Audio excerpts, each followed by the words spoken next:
भी आप circular turn लेते हैं तो देखेंगे रोड जो है ना थोड़ा सा अपने ग्राउंड लेवल से, है ना, हॉरिजॉन्टल लेवल से थोड़ा सा इंक्लाइन, है ना, थीटा एंगल मान लो सपोज कर लेते हैं, थोड़ा सा इंक्लाइंड है। तो आज समझते हैं क्या कि ये इंक्लाइंड क्यों होता है। सीधा ये भी तो हो सकता था कि सीधा नॉर्मल ऐसे सर्कुलर पाथ बना दिया हो, है ना, थोड़ा सा इंक्लाइंड क्यों होता है। तो देखो ध्यान सुनेंगे, जब भी कोई ऑब्जेक्ट, है ना, मान लो m मास का कोई ऑब्जेक्ट है, कोई भी ऑब्जेक्ट अगर सर्कुलर टर्न में मूव करता है v वेलोसिटी से r रेडियस पे, तो उसको सेंटर की तरफ एक सेंट्रीफ्यूगल फोर्स, सॉरी सेंटर की तरफ एक सेंट्रीपिटल फोर्स जो कि रिक्वायर्ड फोर्स है, उतना फोर्स प्रोवाइड करना पड़ेगा, है ना। तो अगर मान लो शार्प सर्कुलर टर्न है ना, किसी वजह से बारिश हुआ है, नॉर्मली क्या होता है, जस्ट नॉर्मल सर्कुलर टर्न होता है तो क्या होता है, एक फ्रिक्शन फोर्स जो है वो सेंटर की तरफ एक्ट कर रहा होता है ना, वो बैलेंस कर लेता है किसको, वो जो रिक्वायर्ड फोर्स है उसको सेंट्रीपिटल फोर्स बोलते हैं जिसको, वो फ्रिक्शन फोर्स mv²/r के बराबर हो जाता है। मान लो किसी वजह से बारिश हुआ है और यहाँ पे सरफेस क्या हुआ, बहुत स्लिपरी हो गया है, फ्रिक्शन क्या है, 0 है, मतलब किसी वजह से गाड़ी में स्किड कर सकता है, मतलब फिसलन बहुत है, फ्रिक्शन है ही नहीं,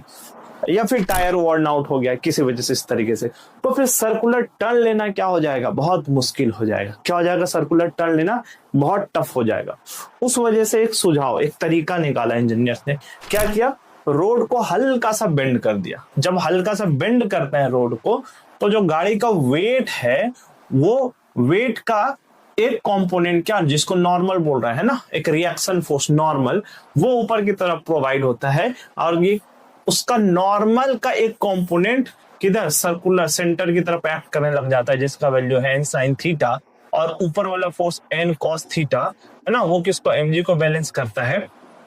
और बिना किसी फ्रिक्शन के, अगर सरफेस स्मूथ है ना, बारिश हो या किसी कारण से सरफेस स्मूथ है, स्मूथ होने के बाद भी विदाउट फ्रिक्शन, कोई फ्रिक्शन नहीं है, उसके बाद भी सेफ सर्कुलर टर्न लिया जा सकता है ना, उसके बाद भी सेफ सर्कुलर टर्न लिया जा सकता है। कैसे, अब फ्रिक्शन नहीं है तो सेंटर की तरफ जो सेंट्रीपिटल फोर्स है वो कौन प्रोवाइड कर रहा है, तो नॉर्मल का एक कंपोनेंट जो है वो सेंटर की तरफ प्रोवाइड कर रहा है ना। अच्छा, उसके बाद आप लोग देखेंगे कि अगर मान लेते ये नहीं होता, अगर मान लेते साफ सर्कुलर टर्न ही छोड़ देते, है ना, और बारिश होता, गाड़ी सर्कुलर टर्न लेने जाता, है ना, नॉर्मल सर्कुलर मतलब कोई इंक्लिनेशन दे नहीं देते, सपोज करो कि कोई इंक्लिनेशन नहीं देता, नॉर्मल साफ सर्कुलर टर्न होता और कोई एंगल नहीं होता, कोई इंक्लिनेशन नहीं होता, तो गाड़ी बहुत स्पीड में आता और सर्कुलर टर्न लेने जाता, और बारिश तो या किसी वजह से फ्रिक्शन एक्ट नहीं करता, फ्रिक्शन नहीं होता, तो गाड़ी सीधा खटाक सरफेस से बाहर, खटाक खाई के अंदर, है ना, या फिर सरफेस के बाहर या फिर